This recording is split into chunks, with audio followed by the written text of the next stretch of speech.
C'est au lycée des métiers d'art, dans le cadre de la discipline chef-d'œuvre regroupant l'enseignement général, professionnel et mathématique, que des élèves en deuxième année de CAP ébénisterie participent au projet et à la réalisation de 3 ruches dans une démarche qui se veut écologique.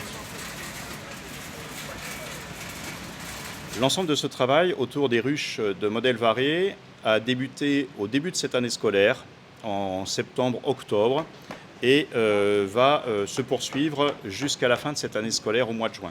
L'objectif étant de concevoir, de créer un décor et de réaliser 3 ruches de modèle voiré. Les ruches, in fine, viendront s'implanter sur le terrain arboré du lycée des métiers d'art de Saint-Quentin, où elles seront entretenues et viabilisées en concertation et en partenariat avec un apiculteur, lui-même local, Jean-Pierre Demailly.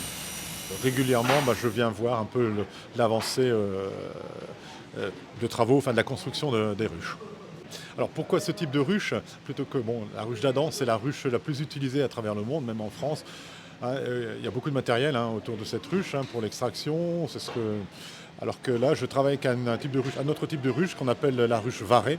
Donc c'est un abbé qui a étudié la vie de l'abeille et puis il a constaté, bien sûr, après son étude, que les abeilles vivaient dans les arbres ou dans les cheminées. Donc il a fabriqué une ruche qui était beaucoup plus proche de l'environnement naturel d'une abeille. Alors, moins utilisé par les apiculteurs parce que justement le volume est plus petit, donc un peu moins de miel. Mais là, l'objectif n'est pas de faire du miel, c'est vraiment dans la sauvegarde de l'abeille, d'une part. Il y a aussi un respect de construction, c'est-à-dire qu'une abeille va toujours construire de haut en bas. Et ce type de ruche, justement, on ajoute les éléments, non pas en haut, mais toujours vers le bas. Donc on soulève l'ensemble et on met un nouvel élément. Et l'abeille continue à bâtir en descendant, tout simplement, donc durant la période printemps-été. Et après, inversement, elle va remonter tout doucement vers la nourriture.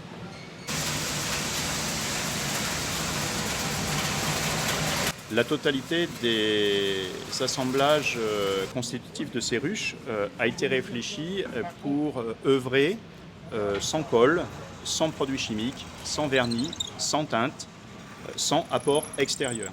On a donc réfléchi techniquement et technologiquement les assemblages pour qu'ils puissent être sains et autonomes de maintien entre eux, sans ces artifices que sont les colles par exemple. On espère pouvoir proposer les ruches à des essaims d'abeilles tout prochainement, à savoir à l'orée de cet été. Comme elle est très encrassée et qu'elle brûle, on va en mettre moins à la fois.